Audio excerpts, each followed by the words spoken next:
a cool new way you can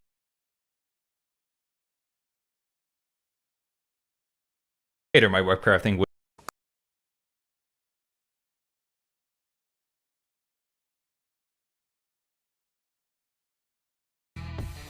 А сейчас я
Good afternoon and welcome to our press room. Today is Wednesday, 30th of October, and we're here with HRVP Borrell and Commissioner Varhelyi for the readout of today's college meeting. HRVP, thank you. Good afternoon. Buenas tardes. Allow me, before going into the subject, due to the very difficult circumstances in Spain, permítame expresar. I would like to express my sincere condolences for all of those who died because of the storm in Spain. There are more than 60 persons who have died in Valencia, in Albacete, and also in parts of Andalusia. This is a storm, the intensity of which we've never seen before. We haven't seen this in decades. There are many persons who are still missing, and I hope they will be found alive. And, of course, there's a lot of material damage as well. But, of course, I'd like to express the solidarity of the European Commission to all of those affected by this tragedy. I would also like to express my words of thanks to all of the emergency services, fire department, civil protection, armed services, national police and Guardia Civil, who have are dedicated to saving lives. This really brings to light the urgency of climate change, because the high temperatures of the Mediterranean is one of the causes of the increase of these extreme weather conditions that we see more and more often and that have become more and more extreme. But Europe can help through the European Civil Protection Mechanism and the European Solidarity Fund. They can help to deal with these natural disasters and the loss of human and life and material damage. Thank you. And so I will now move on to the college readout. The 2024 enlargement package that I presented together with Commissioner Varhelyi, and we will comment with you right now. Additionally, the college received from the former Finnish President Sauli Niinisto a report on how to strengthen the European preparedness and readiness for their defence, both from a civilian and military point of view. I see that President von der Leyen has presented this report together with President Niinisto in the morning. It's a report which makes a comprehensive and useful approach to a question that will be very high in the agenda: preparedness and readiness for our security and defence, mapping the vulnerabilities that the European Union and the Member States are facing, providing an extensive list of recommendations that will be studied carefully in order to prepare for a wide range of threats. And now let's go to the topic of this press conference together with Commissioner Varhelyi. It's about to present the fifth and final enlargement package of this Commission. This Commission is not going to present another one, no? No. So I'm saying the truth. This is the last enlargement report presented by this Commission. Over the past 5 years, we faced unprecedented challenges on health, environment and security. Almost 1,000 years ago, Russia launched its full-scale war against Ukraine, making clear that Russia is posing an existential threat to Europe now more than ever, and that the European Union membership becomes a strategic choice. Alternatives can be easy in the short term. Loans with no question asked, high interest rates or election fraud. But short term, easy can bring a hard long term. And we are putting forward a detailed assessment of the state of play in countries aspiring to become members of the European Union. The assessment is based on the country's individual efforts, on merit base, the rule of law being at the core of it. Countries which joined the European Union 20 years ago, I was at that time President of the European Parliament, I remember very well, have demonstrated through their socio-economic success that overcoming short-term challenges paves the way for long-term benefits. And over the past 5 years, accession negotiations have returned to the top of the Commission agenda. Back in 2019, there were 5 candidate countries. Today, there are 9 candidates and 1 potential candidate. It makes 10, twice more. It shows that the European Union acts as a magnet, attracting people and attracting neighbors, attracting people and attracting states. And gradual integration has been advancing. Citizens of enlargement countries gain tangible benefits already. It's not to wait until the end and at the end to have everything. It's a process. And through the process, benefits are tangible and citizens perceive them on a daily basis. This includes access to Erasmus+ and other research and cultural programs. From 2024, no citizen of the Western Balkans needs a visa to travel to the European Union. And we have put forward a growth plan. Commissioner Varela will go in detail for the Western Balkans, for Moldova, and the Ukraine facility, which reward reforms with the rule of law at the center. And now we are looking also for stronger ties on foreign and security policy, involving our partners on key priorities, standing firmly on defending our values to secure regional stability and protect global order, because our union should not only grow bigger, but it has to grow stronger. And you can become bigger and not stronger. Size doesn't mean automatically to be stronger. We want both. We want to incorporate our neighbors, and we want to be altogether stronger.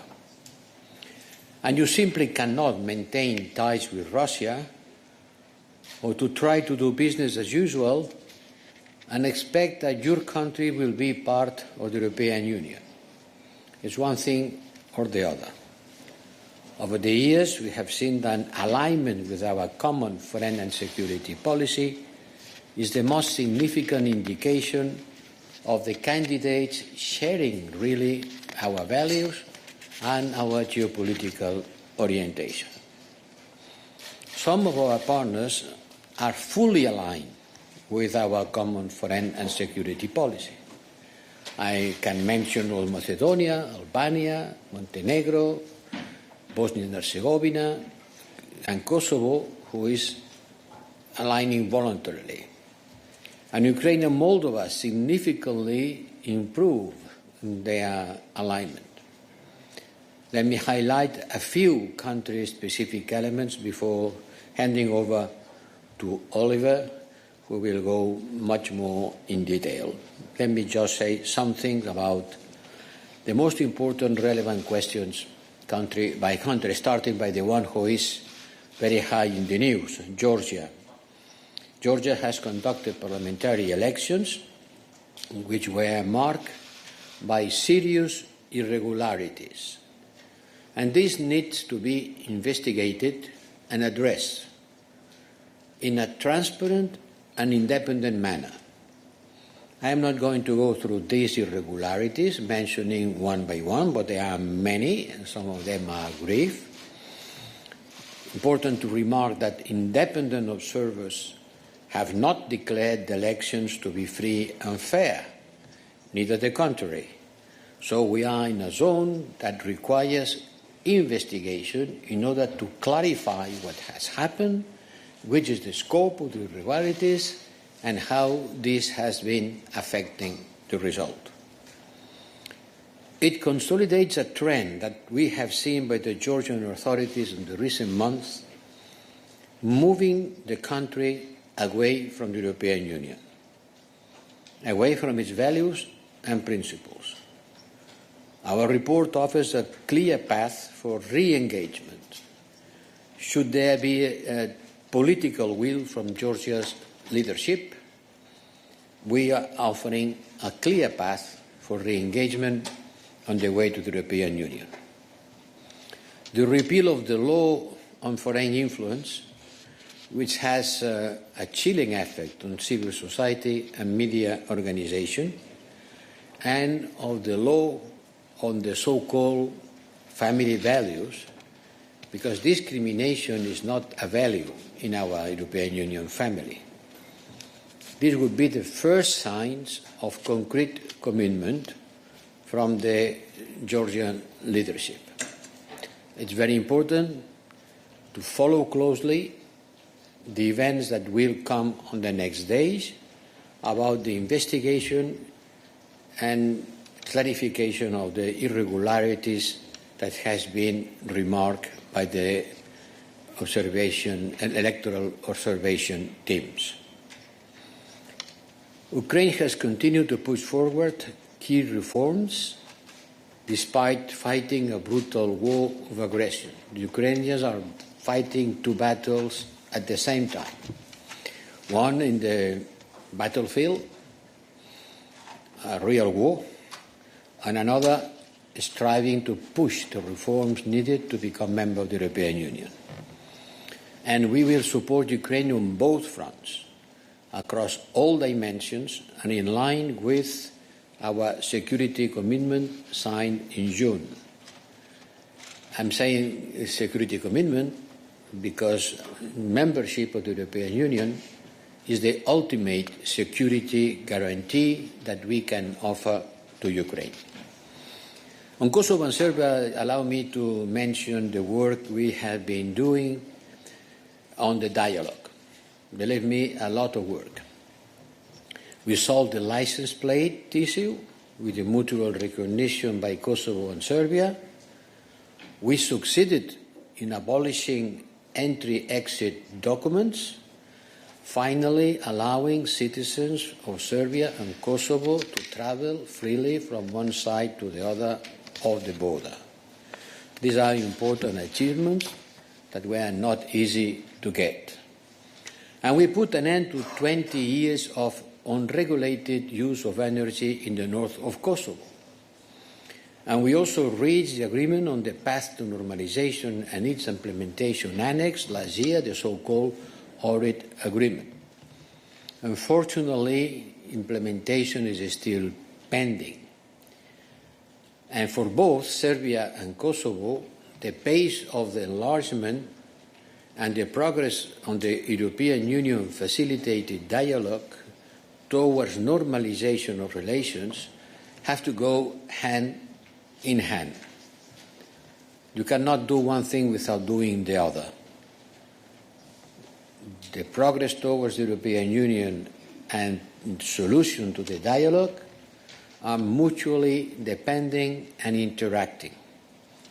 They require an effort, but in the end, hard work pays off great benefits for the people. And I hope that this Ohrid Agreement that was so difficult to get will be implemented, marking the path towards normalization and the European Union membership. And I repeat, one thing requires the other. A word about Turkey. I work a lot to reverse the negative spiral in our relationship. At the beginning, things were much more difficult than today. We have re-engaged in areas of mutual interest. At the end, Turkey is a candidate country whose geopolitical relevance has increased much more. In the current circumstances, Turkey is essential. It's essential because the geopolitical context is the most challenging that it has been in a long time. And European citizens expect the European Union to have the capacity to act, to ensure stability and cooperation in our neighborhood, in our surrounding areas. If we are not able to do that in our immediate neighborhood, it's very much difficult to believe that we could do that in much further away parts of the world. We are not, and we will not be, a bystander. Also for us, enlargement remains central to our geopolitical approach. This is a clear position of the Commission, to which I have had the honour to be a member. And with this, I will pass the floor to Commissioner Oliver, who will for sure give much more precise and interesting details. Thank you very much. Good afternoon. I think that today not only marks the last enlargement report of this Commission, but it is also worth looking back a bit of what has been achieved. We also had that discussion at the College.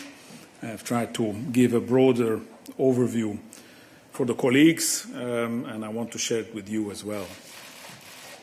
If there is one thing to be made very clear, I think, from the very beginning, it is that it was this Commission that has worked relentlessly to put the issue of enlargement back on the agenda. Not only just to discuss it, but also to make progress on it. And I think that together with the Member States, we have been able to deliver that. I think that enlargement is among the top 3 issues our leaders are discussing nowadays. And this is not only due to the rapidly changing and challenging geopolitical landscape around us, but it is also the very fact that it is in the interest of Europe to enlarge.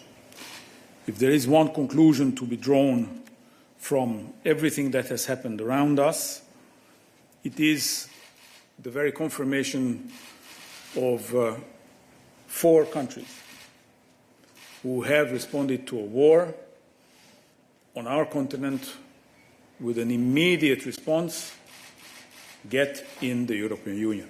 They have applied for membership because they consider membership to be the long-term guarantee for peace, stability, security and prosperity. And now it is for us to show them that this is the case also in reality. In 2020, when we revised the enlargement methodology, and that was the first step, maybe the most difficult step, we made, I think, a very important change in the approach. And the main principle that we wanted to re-establish was the credibility of the whole process. Because credibility was lost somewhat on the way by messages that there will be no enlargement, by also not being able to decide on opening accession negotiations 3 times in a row, and also by not having a process that is capable of delivering progress in the enlargement. And I think when we have established the new methodology, our aim was to get this credibility back, make it a predictable process, so that everybody knows that if there is delivery on one side, there has to be delivery on the other. So on that basis, I think we have come a very long way. High Representative Vice President Borrell already mentioned how many candidate countries we have today, how many countries are negotiating. If you look back in 2019, basically we almost doubled the numbers that we have had back then. And we have not only new candidate countries, but we have a number of countries now negotiating for membership. We have 6 countries negotiating for membership, with the possibility of a seventh joining, because we have European Council decision on starting the accession negotiations for Bosnia and Herzegovina as well, which shows that we have a build-up of progress, which could mean that at the end of the next mandate of the Commission, we could see enlargement happening. But for this to happen, it's not enough to look at the political processes. You also have to look at how the real integration, the integration on the ground goes. But if I only take this year, or this reporting period rather, so basically September 2023 to September this year, what you see is not so much what the report holds in terms of progress made, but all the decisions that, based on the new methodology, the Council has been able to do. Very important decisions, finally. You remember back in 2023, November, we made a proposal to restart our relations with Turkey. We did it together with the High Representative Vice President. He also mentioned that we are making good progress there, and that we see now a different view emerging on both sides, bringing already direct benefits to both sides. In December, our proposal was endorsed by the European Council to start accession negotiations with Ukraine and Moldova and to provide candidate status to Georgia. In January, Kosovo citizens became visa-free travelers into the European Union.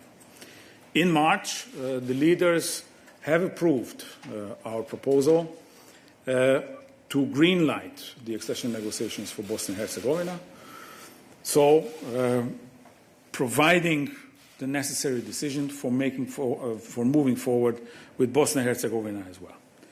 In June, again, based on our proposals, the Council has been able to have the first intergovernmental conferences with both Moldova and Ukraine, and start the actual accession negotiations. Also in June, we had the first intergovernmental conference with Montenegro, where we have started the final phase of the accession negotiations, meaning that we have started closing the chapters with Montenegro, opening the way to actually conclude the accession negotiations. And last month, or it was rather this month, we had the first cluster opened on an IGC with Albania. This is only this year. I think that this is a remarkable commitment on the side of the member states, and I'm also very proud and happy to see that all our proposals have been followed through in the Council. Now, of course, this is very interesting here in Brussels, but if you ask the people on the street in the candidate countries, they might be interested in something else, and which is when and how their countries are going to become part of our economic and social system, our welfare economy, and when and how they are going to be able to enjoy all the benefits of membership. And this college came a long way here as well. For us, it was a priority to have new tools at hand, to start to close this gap in terms of economic and social development between the Western Balkans and the EU, or the Eastern neighborhood and the EU. This is why the economic and investment plans have been proposed already very early in the mandate. In relation to the Western Balkans, we are mobilizing 1/3 of the GDP of the entire region, 30 billion euros. And I was also very proud to present the results in terms of implementation of these plans, where I think that we are performing rather well within the EU budget. When it comes to the Balkans, we are almost at 60% in terms of implementation. So we have invested already more than 17 billion euros in the economies directly. In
and together with the Commission through a statement, another statement from the President of the European Union Council, Charles Michel, on Sunday night.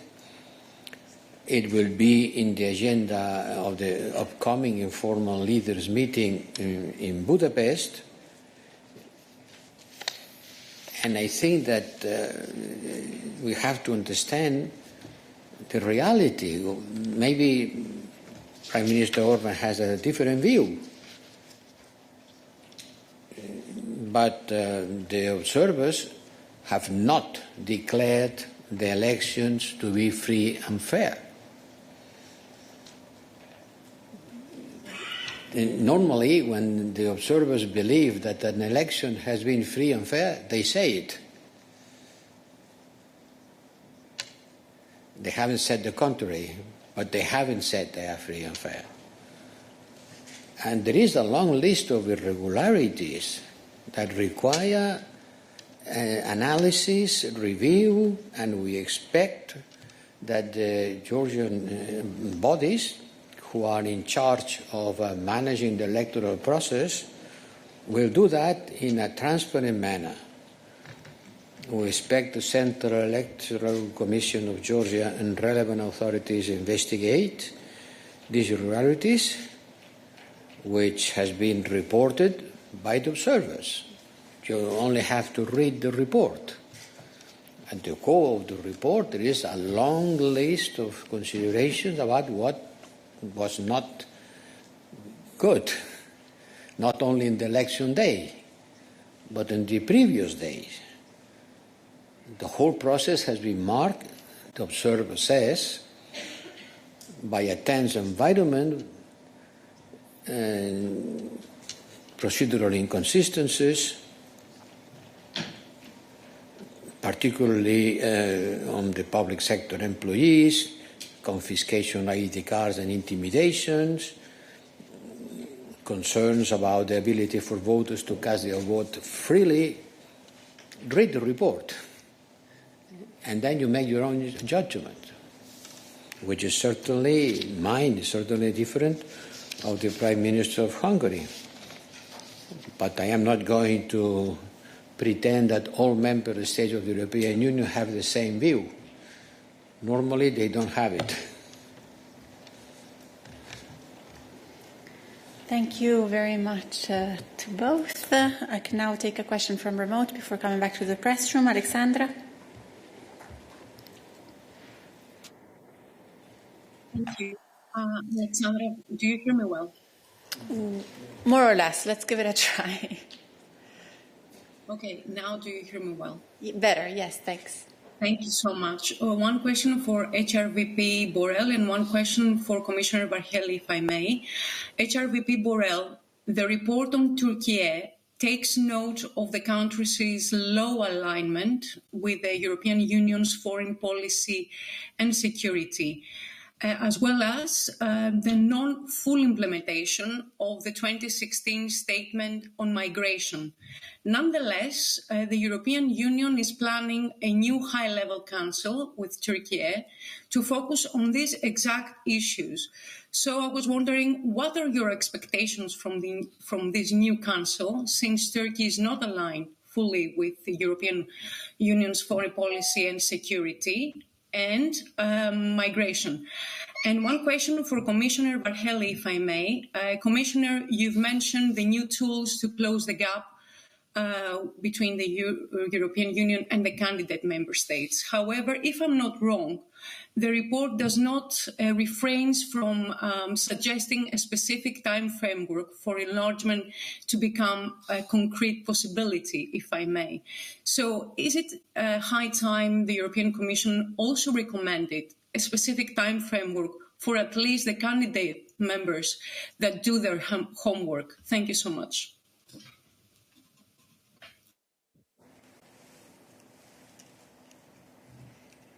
Well, on Turkey, that's true. It's clear that there is a very, very, very low level of alignment with our foreign policy. Not only is very, very, very, very low, but it's decreasing. well, it's not the only country who has a low level of alignment, but this is particularly low and decreasing. It's also true that there are areas in which no progress has been made, in particular on the protection of fundamental rights and others. But it's also true that the report recognizes Turkey's efforts in areas such as trade, anti-money laundering, research and innovation, and economic and monetary policy. And that's why we will continue engaging with Turkey. Leaders reiterated in April this year the interest of the European Union in developing a cooperative and mutually beneficial relationship with Turkey, strategically, politically, and economically. This is what they said in April.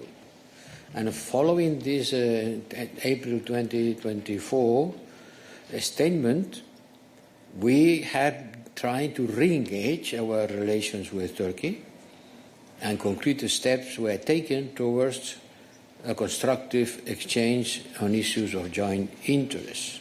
And that's what we will continue trying to do, hoping that Turkey will be actively supporting the negotiations on a fair, comprehensive and viable settlement on the Cyprus issue within the United Nations framework, something that cannot be solved without the Turkey participation.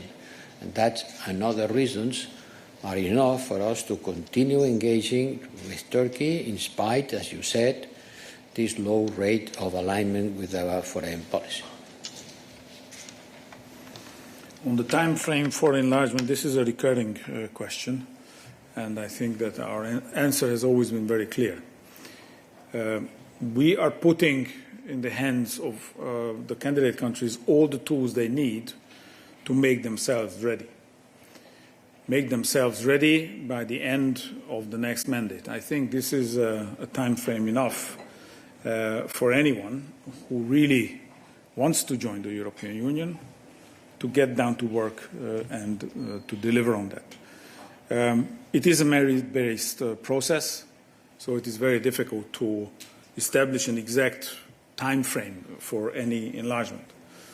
A time frame normally is foreseeable once the accession negotiations are concluded. We are not there yet, but as I said, with everything we did, we have all the tools at hand for the candidate countries to make themselves ready. Thank you. I'll go to the back of the press room. Go ahead. More questions? More questions. Thank you very much, Ivan Mijanovic, Television of Montenegro. I have a question for Commissioner Varhelyi. You just said that the way to conclude negotiations is open for Montenegro after the last IGC. At what point will the European Commission be ready to recommend to the Council drafting of the accession treaty with Montenegro? Thank you very much. Well, as I said, once we see that we are getting to the end of the negotiations, meaning closing all the chapters, then, of course, comes the next step, that is proposing the drafting of the accession treaty. But there are procedural decisions to be made before that. It's hard to see. I hope that this current pace and level of commitment that we see emerging in Podgorica will continue, and then I hope it's going to be sooner rather than later. Thank you. I'll come back to the press room. Go ahead. Hi, my name is Matthijs Schiffers from Het Financiële Dagblad. I have a question for Mr. Varhelyi. HVP Borrell just said you cannot maintain ties with Russia and expect to be part of the European Union at the same time. It's one way or the other. Do you agree with that? Yes, this is the policy that we have been running for the last 5 years. Thank you. I'll take another question from remote. Ekrem.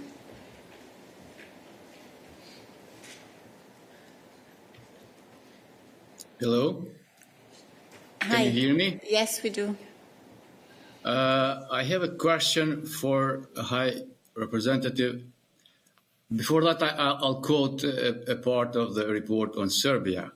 It said it still does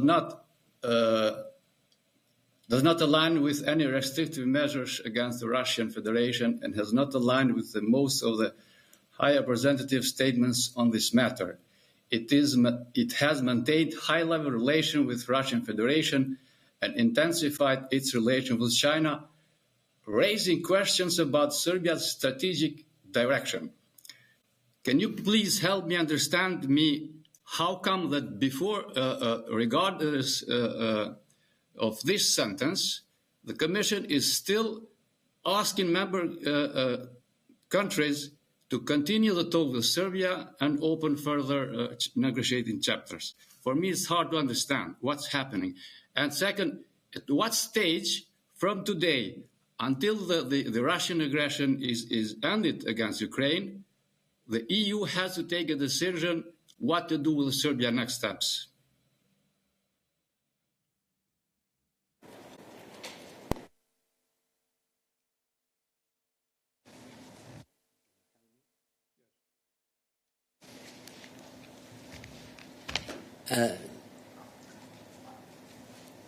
Look, Serbia has applied for and is negotiating membership of the European Union.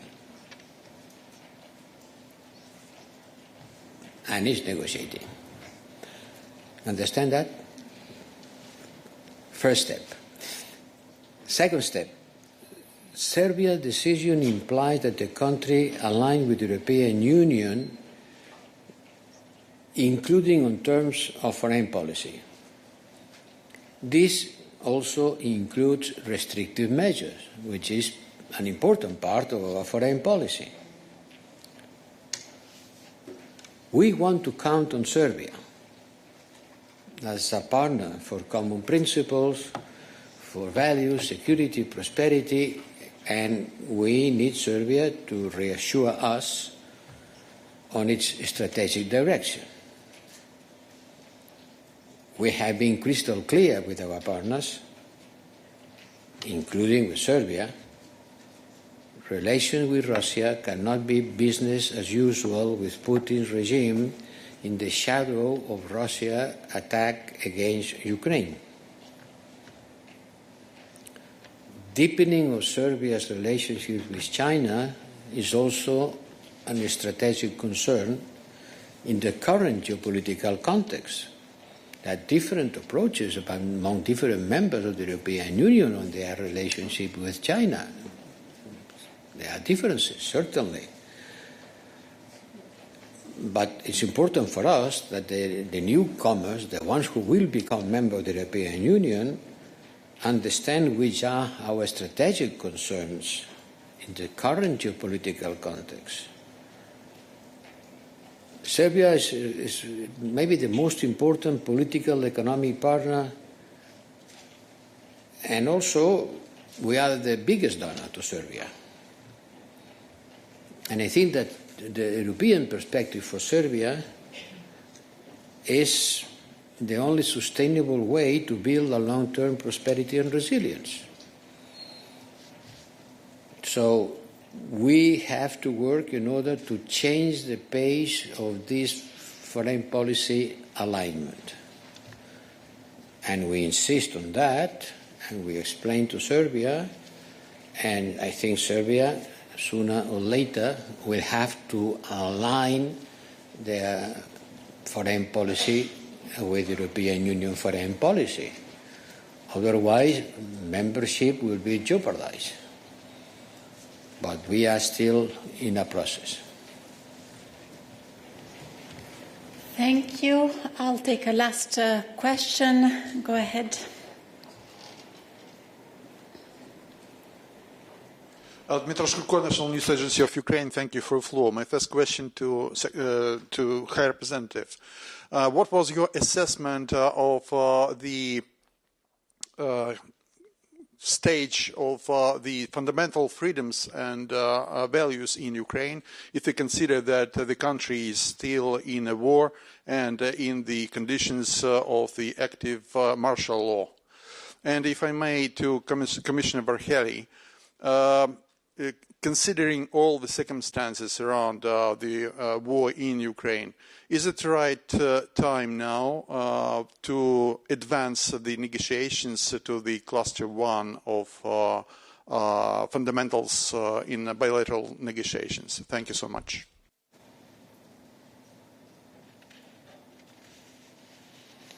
The question is more or less, is the enlargement process suitable for a country at war?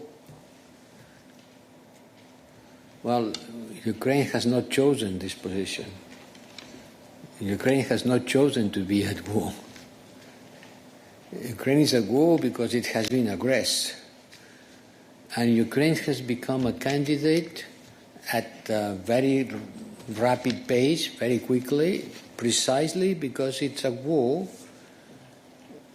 And we need to show that we support Ukraine not only militarily, but politically.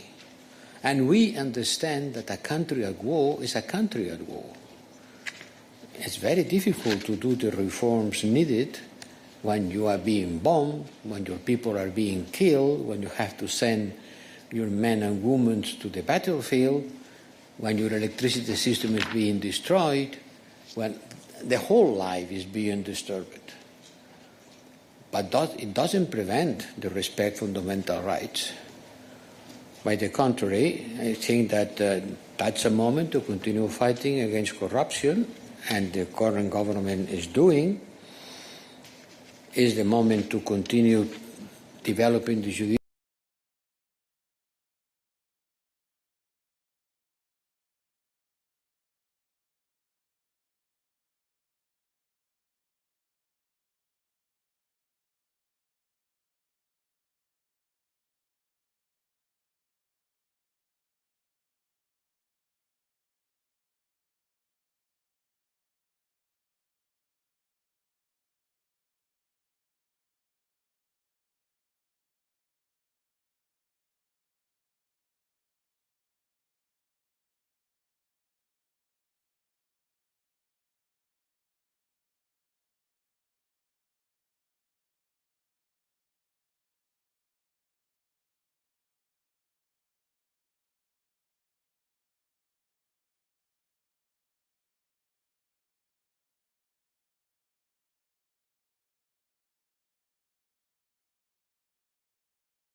Mogesalmevit.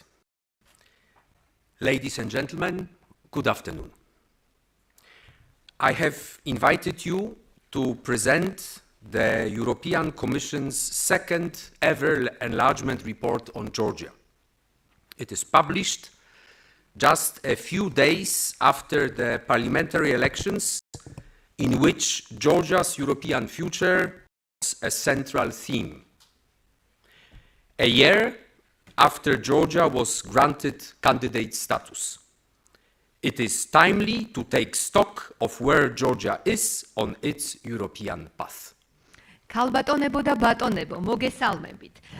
მოგიწვიეთ იმისთვის, რომ გაგაცნოთ ევროკომის მეორე ანგარიში ევროკავშირის გაფართოების შესახებ საქართველოსთან დაკავშირებით.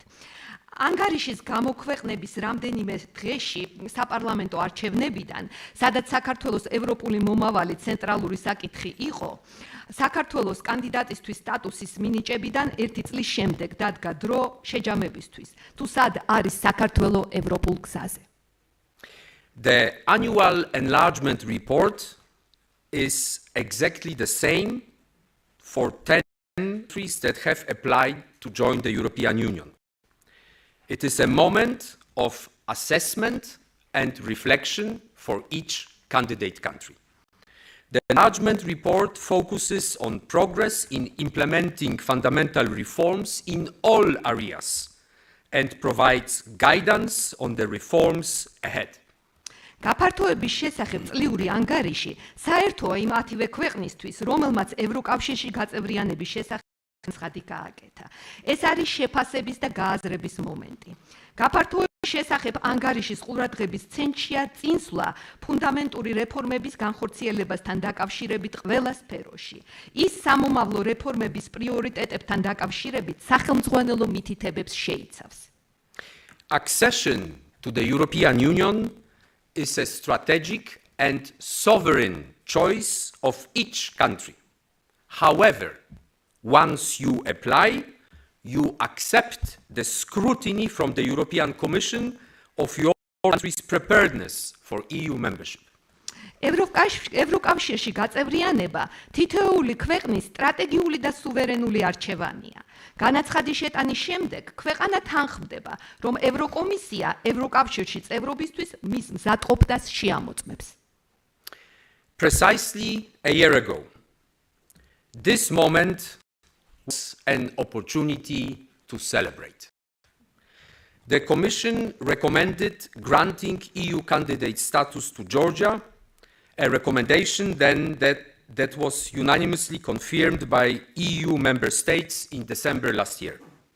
For both the European Union and Georgia and Georgian people, this was an unforgettable day of hope. It was for me the highlight of my professional career. შარშან ანგარიშის გამოქვეყნებამ საზეიმო აღნიშვნის შესაძლებლობა მოგცა. ევროკომისიამ რეკომენდაცია გაუწია საქართველოსთვის ევროკავშირის კანდიდატის სტატუსის მინიჭებას. დეკემბერში ეს რეკომენდაცია ევროპის წევრმა ქვეყნებმა ერთხმად დაადასტურეს. როგორც ევროკავშირისთვის, ასევე საქართველოს მოსახლეობისთვის ეს იმედით აღსავსე და დაუვიწყარი დღე იყო. ჩემთვის ეს ჩემი პროფესიული კარიერის მწვერვალს წარმოადგენდა. Today, precisely 1 year later, there are unfortunately not many reasons to celebrate. Due to the course of action taken by the Georgian government, EU leaders have stopped Georgia's accession process. It remains on hold as long as Georgia continues to move away from the European Union, our values and our principles. დღეს, 1 წლის შემდეგ, სამწუხაროდ, ბევრი არაფერი გვაქვს საზეიმო. საქართველოს მთავრობის მოქმედების კურსის გამო, ევროკავშირის ლიდერებმა საქართველოს გაწევრიანების პროცესი შეაჩერეს. ის შეჩერებული იქნება იქამდე, სანამ საქართველო ევროკავშირისგან, ჩვენი ღირებულებებისა და ჩვენი პრინციპებისგან დაშორებას გააგრძელებს. Today's report is a fair assessment of developments over the last 12 months. It recognizes progress made in several technical files. For instance, In the energy sector, a long-delayed market opening has partially begun. The reform ambitions in the fields of environment, climate, and waste management have been noted. There have been important positive developments in public procurement. დღევანდელი ანგარიში ბოლო 12 თვის განმავლობაში განვითარებული მოვლენების სამართლიან შეფასებას წარმოადგენს. ის მიღწეულ ტექნიკურ წინსვლასაც აღიარებს. მაგალითად, პირველი, ენერგეტიკის სექტორში ნაწილობრივ დაიწყო ბაზრის დიდი ხნით გადადებული გახსნა. მეორე, აღინიშნა მზაობა რეფორმების მიმართულებით გარემოს დაცვის, კლიმატის და ნარჩენების მართვის სფეროებში. მესამე, სახელმწიფო შესყიდვების კუთხით მოვლენების განვითარება მნიშვნელოვანი იყო. I wish I could report more such positive achievements. Regretfully, they are overshadowed by worrying democratic backsliding and hostile anti-EU narratives and disinformation. ვისურვებდი, რომ ასეთი პოზიტიური მიღწევების შესახებ შემეძლოს. სამწუხაროდ, მიღწევები დაჩრდილა შემაშფოთებელმა დემოკრატიულმა უკუსლამ, ევროკავშირის წინააღმდეგ მიმართულმა მტრულმა ნარატივებმა და დეზინფორმაციამ. Georgia's candidate status was granted on the understanding that 9 steps related mostly to the rule of law and democracy would be taken. Unfortunately, there was no sufficient political commitment by the Georgian authorities to implement the necessary reforms. საქართველოს კანდიდატის სტატუსი მიენიჭა იმის გათვალისწინებით, რომ გადაიდგმეოდა 9 ნაბიჯი, ძირითადად კანონის უზენაესობა და დემოკრატიასთან დაკავშირებით. სამწუხაროდ, საქართველოს ხელისუფლების მხრიდან არ იყო საკმარისი პოლიტიკური მზაობა აუცილებელი რეფორმების განსახორციელებლად. Since last year's report, Georgia has made insignificant progress on implementing most of the 9 steps. Today's report shows clear backsliding on the steps related to the fight against disinformation, political polarization, on elections, and on human rights. გასული წლის ანგარიში 9 ნაბიჯიდან უმეტესი ნაწილის განხორციელების კუთხით საქართველოს უმნიშვნელო წინსვლა ჰქონდა. დღევანდელი ანგარიში დეზინფორმაციის წინააღმდეგ ბრძოლასთან, პოლიტიკურ პოლარიზაციასთან, არჩევნებთან და ადამიანის უფლებებთან დაკავშირებული ნაბიჯების მიმართებაში აშკარა უკუსვლაზე მიუთითებს. The report also states that there has been backsliding on the most important chapter which concerns the judiciary and fundamental rights. Let me say clearly, this is unprecedented for a country that aspires to join the European Union. ანგარიში ასევე ნათქვამია, რომ უკუსლა მოხდა იმ სფეროში, რომელსაც ეხება ყველაზე მნიშვნელოვანი თავი, სასამართლო სისტემა და ფუნდამენტური უფლებები. ნება მიბოდეთ მკაფიოდ, ეს უპრეცედენტოა ქვეყნისთვის, რომელიც ევროკავშირში გაწევრიანებისკენ ისწრაფვის. EU accession is and will remain merit-based. It is fully dependent on the objective progress achieved by each country. This year, Georgia has gone backwards, while other candidate countries have advanced, some of them already opening accession negotiations. ევროკავშირში გაწევრიანება არის დამსახურებაზე დაფუძნებული და დამსახურებაზე დაფუძნებული დარჩება. ის სრულად დამოკიდებულია თითოეული ქვეყნის მიერ მიღწეულ ობიექტურ წინსვლაზე. წელს საქართველომ უკან დაიხია, ხოლო სხვა კანდიდატმა ქვეყნებმა წინ წაიწიეს. რამდენიმე მათგანმა გაწევრიანების შესახებ მოლაპარაკებები გახსნა. One of the 9 steps concerns the conduct of elections. The parliamentary elections in Georgia were marked by serious irregularities. Irregularities that are not compatible with the standards expected from a candidate country for the membership in the European Union. Violations reported by international observers need to be swiftly, transparently, and independently investigated. International observers have not declared the elections to be free and fair. Neither have they declared the contrary. This is why all irregularities need to be investigated. 9 ნაბიჯიდან ერთ-ერთი არჩევნების ჩატარებას შეეხება. საქართველოში საპარლამენტო არჩევნებზე სერიოზული დარღვევები აღინიშნა. დარღვევები, რომელიც ევროკავშირის კანდიდატი წევრისგან მოსალოდნელ სტანდარტებს არ შეესაბამება. საჭიროა, რომ საერთაშორისო დამკვირვებლების მიერ აღნიშნული დარღვევების გამოძიება სწრაფად, გამჭვირვალედ და დამოუკიდებლად მოხდეს. საერთაშორისო დამკვირვებლებს არ გამოუცხადებიათ, რომ არჩევნები თავისუფალი და სამართლიანი იყო. საპირისპიროც არ უთქვიათ. ამიტომ ეს გამოძიება სასწრაფოდ უნდა ჩატარდეს. What is next? The future of EU-Georgia relations is now in the hands of Georgian leaders. რა იქნება შემდეგ? ევროკავშირის საქართველოს ურთიერთობების მომავალი ახლა საქართველოს ლიდერების ხელშია. I invite the authorities to read the enlargement report very, very carefully. It offers a clear path to re-engagement and a roadmap towards a possible EU membership of Georgia. But its implementation will require genuine political will, serious reforms, and recommitment to our non-negotiable values and principles upon which European Union is built. თავაზობ ხელისუფლებას ყურადღებით წაიკითხოს გაფართოების შესახებ ამ ანგარიშის 103 გვერდი. ის გვთავაზობს მკაფიო გზას ხელახალი ჩართულობისკენ და გზამკვლევს ევროკავშირში საქართველოს შესაძლო წევრობისკენ, მაგრამ მისი განხორციელება ჭეშმარიტ პოლიტიკურ ნებას მოითხოვს და ასევე დაბრუნებას იმ ღირებულებებისადმი, რომელიც არ განიხილება და ეს ძალიან მნიშვნელოვანია. The enlargement process is a merit-based process, and only if Georgia delivers on the reforms, it will advance the EU path. There are no secrets and there are no shortcuts. Georgia's next government should reverse course, recommit to democratic principles and values if it wants to bring the country closer to the European Union. This has to start with full transparency about the electoral process.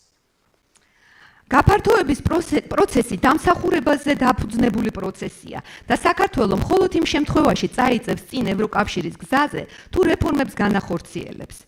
საქართველოს მომავალმა მთავრობამ უნდა შეცვალოს კურსი, დაუბრუნდეს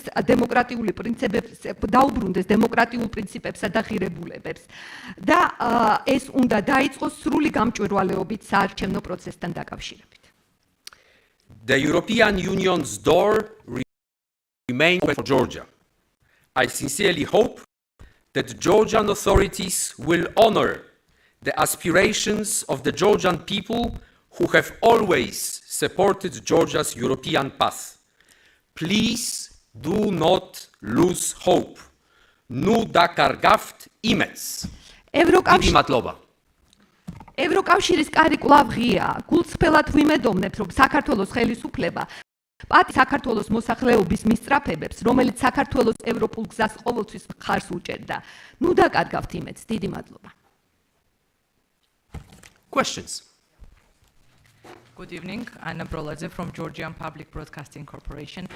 We have heard your statement. We have heard high reps and statement which was made in Brussels. So the main is first step investigation of the violation of elections and revise of foreign influence law and revise of family protection package. If these recommendations or demands or conditions fulfilled, will Georgia manage to be back on the path of euro-integration and will manage country to move forward, for example, to open negotiation? Thank you so much. Thank you for the question. At date, the official results of the elections have not yet been announced by the Central Electoral Commission. The new parliament has not yet been convened, and there is therefore no new government in place. Electoral observers have highlighted a number of irregularities and potential electoral violations during the last elections. Now, the European Union is calling on the Central Electoral Commission of Georgia and all relevant authorities to fulfill their duty to swiftly, transparently, and independently investigate and adjudicate electoral irregularities and allegations. We have also taken note of the statements of the Prosecution Service of Georgia. The Georgian people deserve clarity on what happened in these elections, and those irregularities must now be clarified and addressed. This is a necessary step to rebuild trust in the electoral process.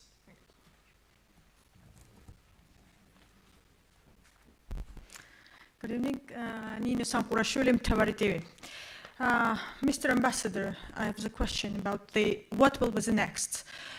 Because the European Union High Representatives always mentioned and emphasized that in various times, if the elections would be rigged or falsified, the response will be the tough, strict, and very tangible. Should we expect, for example, the sanctions for the Georgian Dream individuals who directly participate in the rigging the election process, and should we expect to stop the visa-free regime for Georgia, even, for example, temporarily for the 9 months first time, or maybe financial assistance, stopping the financial assistance? What can you say about it? And at the same time, I should ask you about the president and about the decision of our prosecutor that tomorrow our president Salome Zurabishvili should go to the prosecution about this election process. What can you say about it? Thank you. We are continuing the developments very, very closely. OSCE ODIHR is the key international organization that assesses if elections meet international standards. Their preliminary findings and conclusions have pointed out to several serious irregularities, which are at odds with international standards and OSCE recommendations.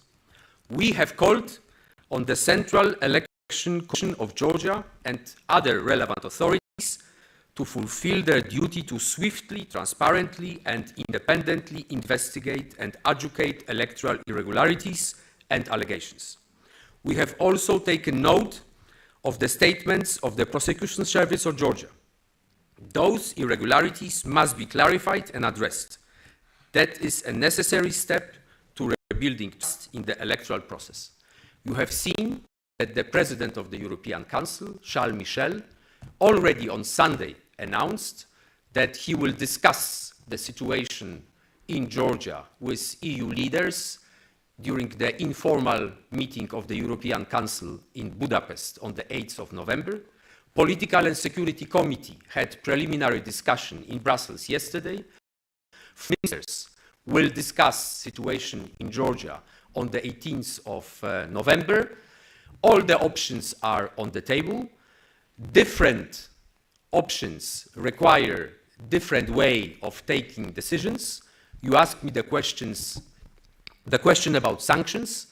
As I have repeated many times, in case of European Union, introduction of restrictive measures, introduction of sanctions requires unanimity.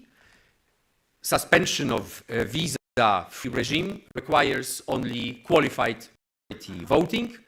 All these will be discussed with member states, and decisions will be taken based on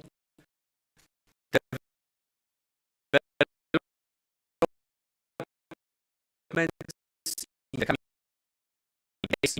Thank you. I'd like to ask the statement that from some political parties are talking about it. Maybe they will stop the legalization process. I'd like to ask you what are main issues of criteria, maybe hypothetically according to the European Union process. How can this process be explained? What are these main issues and criteria to stop this liberalization process for Georgia and Georgian people? Thank you. We have negotiated visa liberalization with Georgia 7 years ago, understanding that Georgia will be moving closer to the European Union, that Georgia as a country having association agreement will be based on values and principles that underpin the European Union. We have also built into the visa-free regime certain safeguards, and this is for the European Commission to monitor on a constant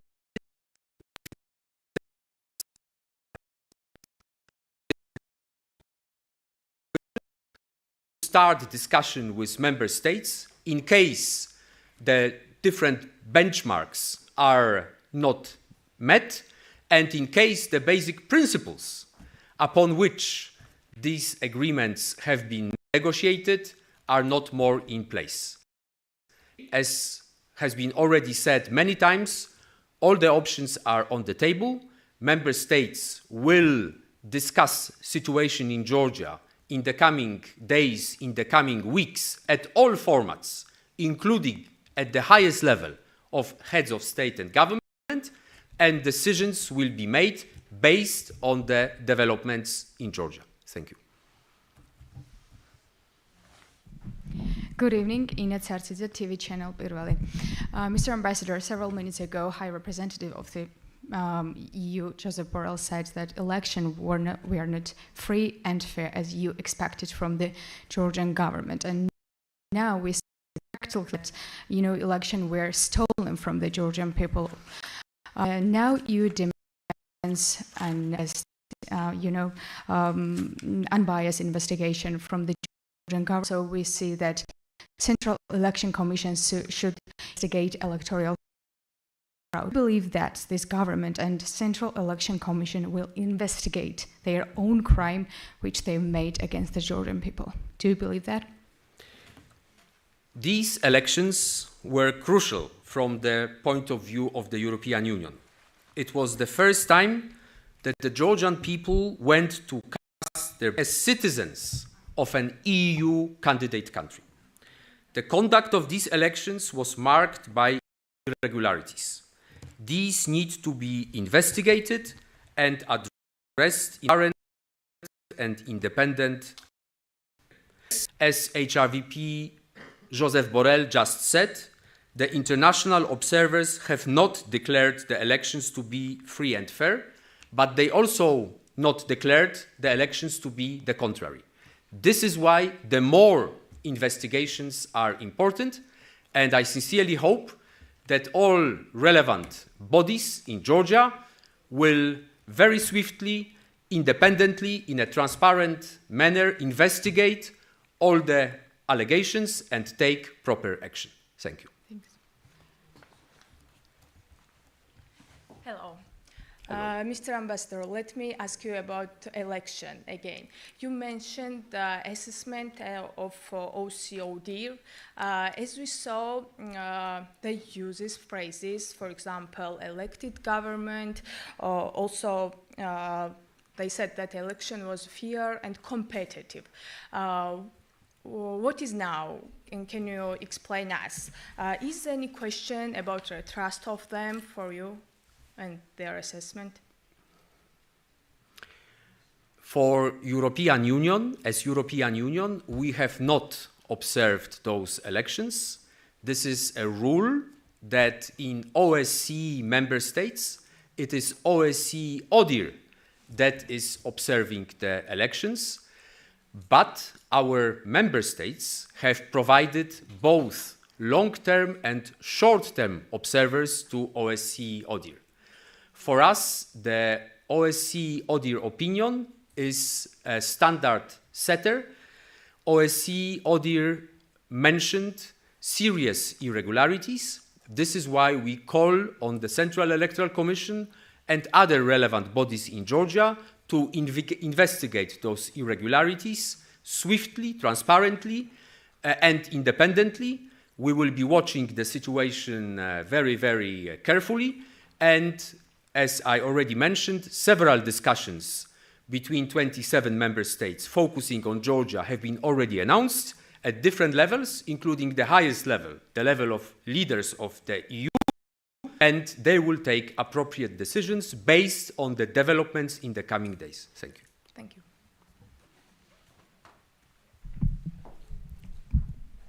Anton Kokaya, Radio Free Europe.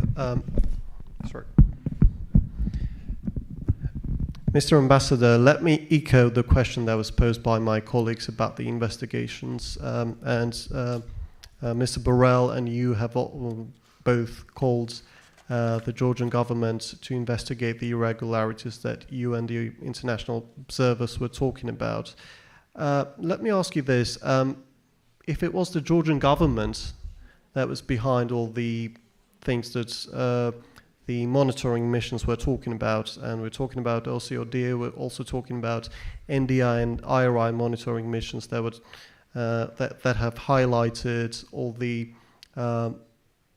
intimidation and electoral violations that have happened. If it was the Georgian government that was behind it, how wise would it be that someone who committed something investigates whether or not it was their fault?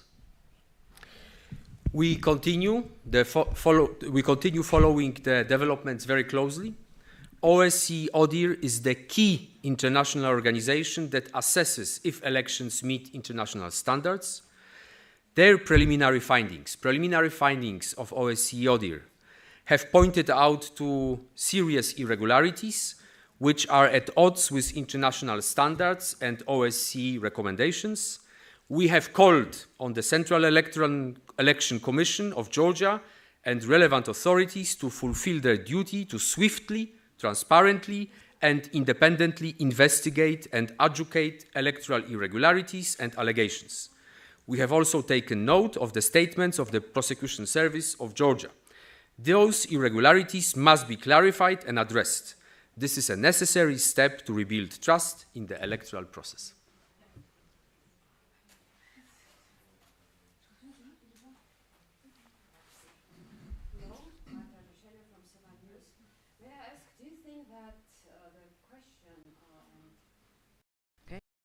Of the Georgian journalist about the relevance and the trust toward international observers. I mean, OSCE ODIHR is the part of the orchestrate disinformation against EU. How do you feel about this? We have no reason to put into question the preliminary assessment of OSCE ODIHR. This was a very broad election observation composed of several delegations that included also the members of the European Parliament. The OSCE ODIHR didn't pronounce the elections free and fair, but they also didn't pronounce the contrary. They pointed out to the fact that there were many irregularities during the election day itself, but also during the electoral campaign. We count on Central Election Commission and other relevant bodies to conduct investigations. We will be watching the situation very closely, and member states will discuss the situation in Georgia in the coming days and the coming weeks, including at the highest level, at the level of the European Council.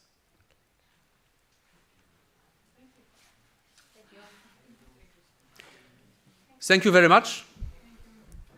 Thank you for your questions. Thank you for coming so late during the day. Didi Matlova.